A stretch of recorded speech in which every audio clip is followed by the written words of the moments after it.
Government jobs, അതും commerce പഠിച്ച വിദ്യാർത്ഥികൾക്ക് കൊമേഴ്സ് മേഖലയിൽ തന്നെ എക്സ്ക്ലൂസീവ് ആയിട്ടുള്ള ഗവൺമെന്റ് പോസ്റ്റുകൾ എന്തൊക്കെയാണ്? ഇന്ന് എൻട്രി കൊമേഴ്സിന്റെ വീഡിയോയിൽ നമ്മൾ സംസാരിക്കുന്നത് അതിനെ പറ്റിയിട്ടാണ്. കാരണം ഇതിന്റെ ഒരു സാധ്യത എന്താണെന്ന് നമ്മൾ അറിയണം.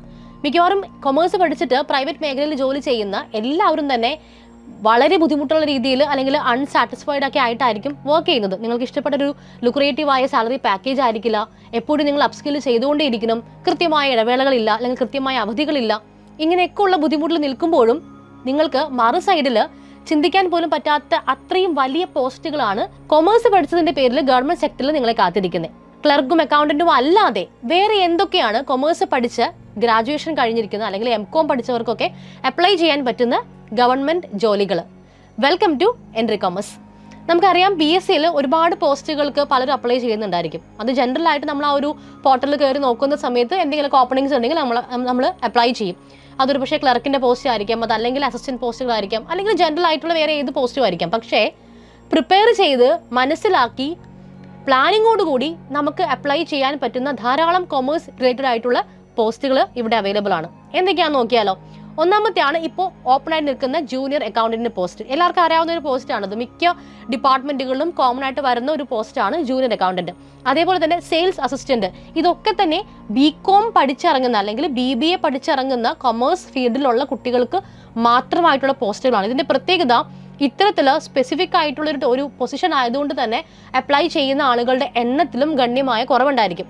ഇനി അടുത്തതാണ് സബ് ട്രഷറി ഓഫീസർ അല്ലെങ്കിൽ അസിസ്റ്റന്റ് ട്രഷറി ഓഫീസർ എന്ന് പറയും. എഗെയിൻ അവിടെയും കൊമേഴ്സ് ഗ്രാജുവേഷൻ മാൻഡേറ്ററി ആണ്. ഫിനാൻസ് റിലേറ്റഡ് ആയിട്ടുള്ള ഒരു പൊസിഷൻ ആണത്. അതേപോലെ സെക്രട്ടേറിയറ്റ് അസിസ്റ്റന്റ്. പല കാലങ്ങളിലായിട്ട് വർഷത്തിൽ 2 പ്രാവശ്യമൊക്കെ സെക്രട്ടേറിയറ്റ് അസിസ്റ്റന്റിന്റെ എക്സാം നടന്ന വർഷങ്ങൾ ഉണ്ടായിട്ടുണ്ട്. ഇതൊന്നും നമ്മൾ അറിയുന്നുണ്ടായിരിക്കില്ല. അതേപോലെ എക്സൈസ് ഇൻസ്പെക്ടർ അല്ലെങ്കിൽ assistant jailer. Again bachelor degree ആണ് ചോദിക്കുന്നതെങ്കിൽ കൂടിയും നമ്മളത് അറിഞ്ഞിരിക്കണം. ആൻഡ് ദെൻ അഡ്മിനിസ്ട്രേറ്റീവ് ഓഫീസർ അല്ലെങ്കിൽ finance officer in state PSUs, public sector അണ്ടർടേക്കിങ്സിൽ. ഈ പറയുന്ന ഫിനാൻസ് മേഖലകളിൽ നമുക്ക് ധാരാളം ജോലി സാധ്യതകളുണ്ട്. കാരണം ഏതൊരു കമ്പനി എടുത്താലും ഗവൺമെന്റിന്റെ ഏതൊരു സെക്ടർ ആണെന്നുണ്ടെങ്കിലും അവിടെയൊക്കെ ഫിനാൻസ് എന്ന് പറയുന്നത് ഒരു മാൻഡേറ്ററി ഡിപ്പാർട്ട്മെന്റ് ആണ്. അപ്പം നമുക്ക് ഊഹിക്കാം ഏതൊക്കെ രീതിയിൽ നമുക്ക് മാത്രമായിട്ട് അവിടെ ജോബ്സ് ഉണ്ടാകും എന്നുള്ളത്. ഇനി അതേപോലെ തന്നെ ഇന്റേണൽ ഓഡിറ്റർ അല്ലെങ്കിൽ അക്കൗണ്ട്സ് ഓഫീസർ പോസ്റ്റുകൾ, കമ്പനി ബോർഡ് അസിസ്റ്റന്റ്, റിസർച്ച് അല്ലെങ്കിൽ ഓഡിറ്റ് അസിസ്റ്റന്റ്. ഇതൊക്കെ BCom അല്ലെങ്കിൽ BBA മാത്രം പഠിച്ചിറങ്ങുന്ന കുട്ടികൾക്ക് വേണ്ടി മാത്രമുള്ളതാണ്. അപ്പം അത്രയും ഈ പറയുന്ന നമുക്ക് ജനറൽ ആയിട്ടുള്ള ഒരു പോസ്റ്റിലേക്ക് അപ്ലൈ ചെയ്യുമ്പോൾ ഒരുപാട് കാൻഡിഡേറ്റ്സ് ഉണ്ടാകുമെന്നുണ്ടെങ്കിൽ ഇവിടെ കുറച്ചും കൂടെ കുറവായിരിക്കും. അപ്പം നമുക്ക് ആ ഒരു പ്രോബബിലിറ്റി കൂടുകയാണ്, കിട്ടാനുള്ള ചാൻസ് കൂടുകയാണ്, പ്രൊവൈഡഡ് നമ്മൾ പ്രിപ്പയർ ചെയ്ത് പ്ലാൻ ചെയ്ത് എക്സാം അറ്റൻഡ് ചെയ്യുകയാണെന്നുണ്ടെങ്കിൽ. ഇനി അതേപോലെ തന്നെ ഡിവിഷണൽ അക്കൗണ്ടന്റ്, PWD അല്ലെങ്കിൽ ലോക്കൽ ഫണ്ട് ഓഡിറ്റ് തുടങ്ങിയ സെക്ടേഴ്സിലൊക്കെ ഡിവിഷണൽ അക്കൗണ്ടൻസിനെ കോൾ ചെയ്യാറുണ്ട്. വില്ലേജ് എക്സ്റ്റൻഷൻ ഓഫീസർ, അതും ഒരു ജനറൽ ബാച്ചിലേഴ്സ് ഡിഗ്രി ആണെങ്കിൽ കൂടിയും നല്ലൊരു പോസ്റ്റാണ്. And then marketing officer, again MBA ഹോൾഡേഴ്സിന് അപ്ലൈ ചെയ്യാൻ പറ്റുന്ന ഒരു പോസ്റ്റാണത്. അതേപോലെ manager in finance, state owned കോർപ്പറേഷൻസിൽ മാനേജർ പൊസിഷനിൽ CA, CMA, MBA ഇതൊക്കെ ക്ലിയർ ചെയ്ത കുട്ടികൾക്ക് അപ്ലൈ ചെയ്യാൻ പറ്റുന്ന ഗവൺമെന്റ് സെക്ടർ ജോലിയാണ്. അതായത് PSC ജോബ്സ് ആണ്. Assistant manager in industries and company section, MCom, MBA, CA, CS ഒക്കെ പഠിച്ച് കുട്ടികൾക്ക് അപ്ലൈ ചെയ്യാൻ പറ്റുന്നതാണ്.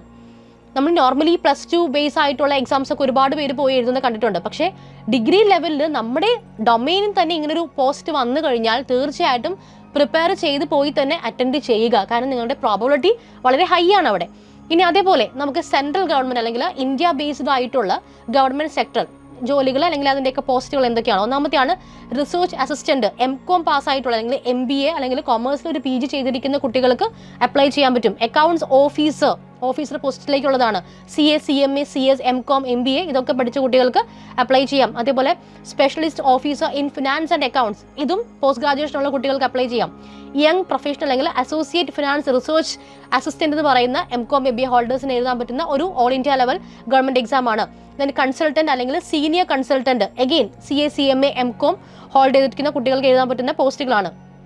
അതേപോലെ audit officer, internal auditor, company secretary, അതും ഗവൺമെന്റ് സെക്ടറിലെ കമ്പനി സെക്രട്ടറി കോഴ്സും പ്ലസ് ഡിഗ്രി ഉണ്ടെങ്കിൽ അപ്ലൈ ചെയ്യാൻ പറ്റും. ഫിനാൻസ് മാനേജർ, റിസർച്ച് അല്ലെങ്കിൽ പോളിസി അനലിസ്റ്റ്, ഏറ്റവും ഹയർ ഗ്രേഡിലോട്ടൊക്കെ നിങ്ങൾക്ക് പ്രൊമോഷൻ സാധ്യതയുള്ള പോസ്റ്റുകളാണ് ഇതൊക്കെ. അതേപോലെ ഓഫീസർ ഇൻ അക്കൗണ്ട്സ് അല്ലെങ്കിൽ finance assistant, managers in risk compliance and accounts, ഇതൊക്കെ നമ്മൾ പ്രൈവറ്റ് സെക്ടറിൽ കേൾക്കുന്ന പോലത്തെ പൊസിഷൻസ് ആണ്. പലരും ഗവൺമെന്റ് സെക്ടറിൽ ഇങ്ങനെയുള്ള പോസ്റ്റുകൾ ഉണ്ടെന്ന് പോലും അറിയുന്നുണ്ടാവില്ല.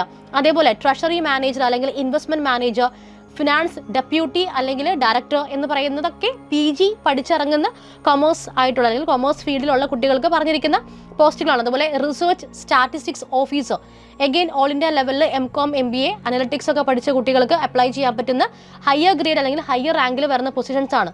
എപ്പോഴും പ്രൈവറ്റിൽ നമ്മൾ സസ്റ്റെയിൻ ചെയ്യാൻ വേണ്ടി ഒരുപാട് എഫേർട്സ് എടുക്കുന്നുണ്ട്.